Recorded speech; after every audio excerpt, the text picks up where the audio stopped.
पूर्व मुख्यमंत्री एवं स्वतंत्रता सेनानी का जो है आज जन्म दिवस है। वही स्वतंत्रता सेनानी जो पासवान जाति से थे और आज सभी पासवान जाति जो है लगभग जदयू ऑफिस आ गए हैं भोला पासवान शास्त्री जी का जयंती मनाने। आप यहाँ दिखा सकते हैं कि यहाँ स्वतंत्रता सेनानी भोला पासवान शास्त्री जी का जो है फोटो लगा हुआ और उनके फोटो पर जो है यहाँ लोग आकर के जो है माल्यार्पण कर रहे हैं। विजय कुमार चौधरी जी, प्रदेश अध्यक्ष उमेश कुशवाहा जी भी उपस्थित हैं।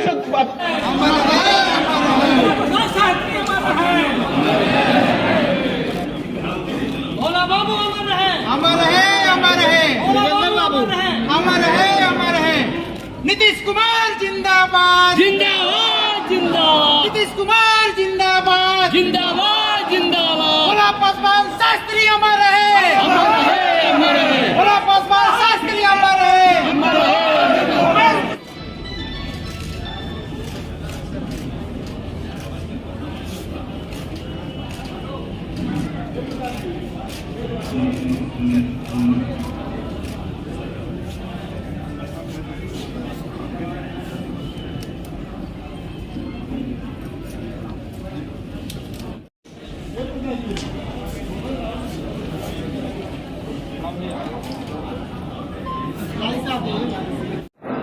आज हम सब भोला बाबू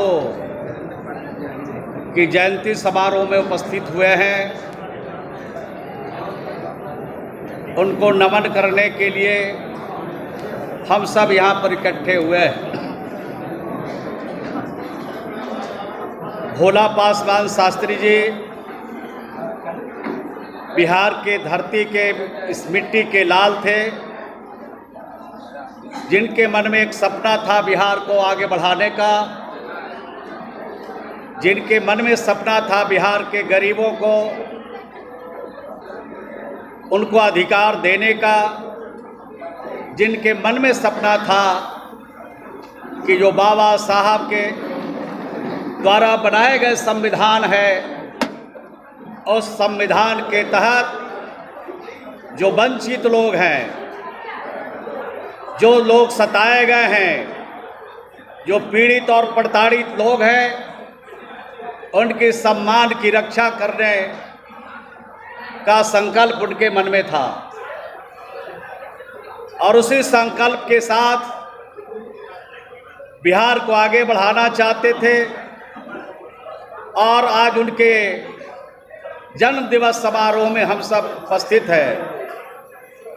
बिहार की सरकार और बिहार के लोकप्रिय मुख्यमंत्री जी जो भोला बाबू चाहते थे कि गरीबों को हक कैसे मिले, बाबा साहब संविधान में जो अधिकार दिए गए हैं उस कैसे उनको मिले, इन तमाम बातों की चिंता आज बिहार की सरकार और बिहार के हमारे नेता, बिहार के लोकप्रिय मुख्यमंत्री जी कर रहे हैं।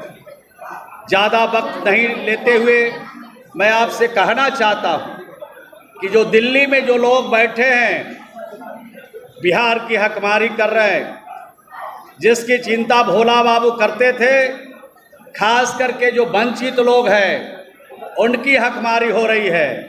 मैं जिस विभाग का मंत्री हूँ सिर्फ 2-3 बात कह के अपनी बात को मैं समाप्त करूँगा। किस तरह से हकमारी हो रही है बिहार में जो गरीब लोग हैं, जिनको आवास की ज़रूरत है, भारत सरकार आवास देती है, उसका नाम प्रधानमंत्री आवास योजना।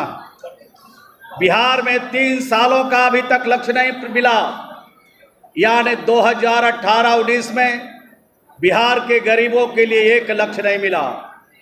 2022-23 में बिहार के गरीबों के लिए भारत सरकार ने 1 लक्ष्य नहीं दिया और 2023-24 चल रहा है, उसमें भी गरीबों का 1 भी लक्ष्य बिहार में आवास का नहीं मिला। नाम है प्रधानमंत्री आवास ग्रामीण। राज्यों को भी 40% हमें लगाना पड़ता है, राज्य का भी पूंजी लगाना पड़ता है।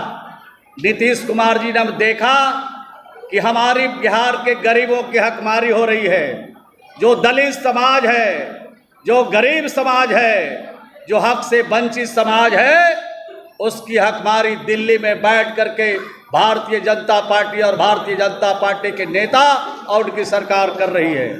हकमारी जब देखा बिहार के गरीबों के लिए, उन्होंने उनके अंदर कितना दर्द है, कितना सोचते हैं, उन्होंने कहा बिहार के गरीब चिंता मत करो, बिहार में मुख्यमंत्री आवास ग्रामीण भी शुरू कर दिया और कहा भारत सरकार अनदेखी करे तो करे, लेकिन बिहार के गरीबों के अनदेखी बिहार नहीं करेगी। ये फैसला मुख्यमंत्री ने किया।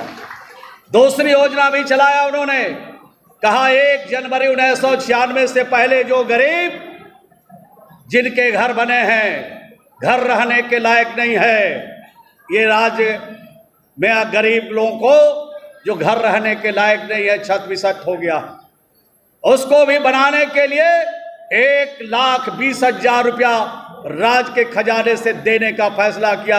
ये बिहार से बाहर दूसरे किसी राज्य में नहीं।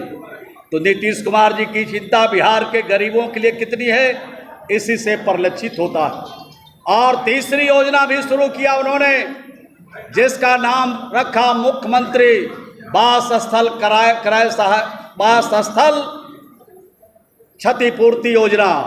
और उस योजना में 1 अप्रैल 2010 से पहले जिनकी आवास की स्वीकृति मिली और वो आवास पूर्ण नहीं हुआ है, उन गरीबों के लिए भी कहा कि राज्य के खजाने से 50,000 रुपया गरीब को हम घर बनाने के लिए देंगे। ये बिहार से बाहर दूसरे किसी राज्य में नहीं है। तीसरी योजना बिहार के मुख्यमंत्री जी ने शुरू किया कि जिसका नाम आवास सूची में है, गरीब है, लाचार है, रहने के लिए उसके पास जमीन नहीं है, अलंग पर बसा है, आहार में, पैन में, पोखर में बसा है, उसको हटाने के लिए जल जीवन हरियाली योजना के तहत जब काम होता है तो उनको हटाए जाते हैं। उनको 5 डिसमिल जमीन अगर सरकारी जमीन वहां पर मिल जाता है तो देते हैं, और नहीं तो राज्य के खजाने से 60,000 रुपया जमीन खरीदने के लिए भी देते हैं। ये काम बिहार की सरकार कर रही है। बिहार के मुख्यमंत्री जी गरीबों के प्रति कितनी उनकी श्रद्धा है, गरीबों के प्रति कितना दर्द है, गरीबों को देखकर कितनी परेशानी है, इन योजनाओं से आप मूल्यांकन कर सकते हैं। शास्त्री जी ने जो आपके लिए सपना देखा, उस सपना को चकनाचूर वो लोग कर रहे हैं। वहां जाकर जो आपको बाबा साहब भीमराव अंबेडकर साहब ने जो आपको 1 वोट देने का अधिकार दिया संविधान के, वो संविधान आज खतरे में। आज आपका मौलिक अधिकार खतरे में है। जो लोकतंत्र है, लहूलुहान है, संविधान संघीय ढांचा उसका नष्ट किया जा रहा है। जो गौरवशाली इतिहास है उसको बदला जा रहा है। तो देखिए कि देश कहाँ किसी और जा रहा है। साथियों, सिर्फ आपके जो कहते हैं पासवान समाज का जो हितैषी बनते हैं, आज जिसका चर्चा अमर भूषण हजारी जी कर रहे थे, आज किन के गोद में खेल रहे हैं, कहाँ हैं वो? यही इसका सपना था उनका, शास्त्री जी का। इसलिए हम आपको कहेंगे कि सतर्क हो जाइए, सचेत हो जाइए। जब उनका बस चलेगा उस लोग को भाजपाई के, तो आपका जो मिला हुआ संविधान है वो भी जो आपको आरक्षण मिला हुआ है उसको समाप्त कर देगा, उसका बस चलेगा। तो इसीलिए सतर्क रहिए। चमक अब पूरे देश में ऐसे फैल रही है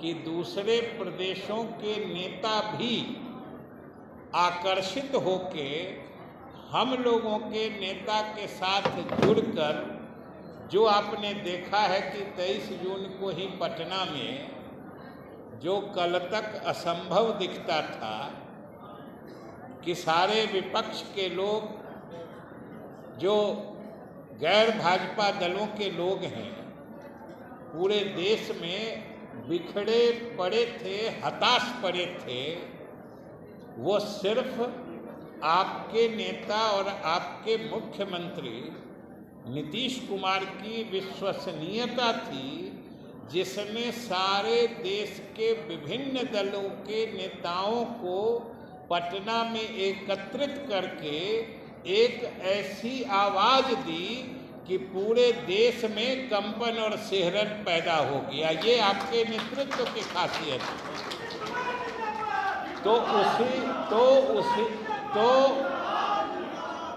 तो उसी क्रम में बहुत सारे नेता लगातार आ रहे हैं। कल भी आपने देखा होगा येचुरी साहब जो सीपीएम के नेता हैं वो आए थे, और भी नेता लगातार आ रहे हैं, जिसके कारण व्यस्ततावश उन्होंने मुझे भी विशेष रूप से कहा था कि आज के इस कार्यक्रम के आयोजन के लिए महेश्वर हजारी जी को धन्यवाद दे दें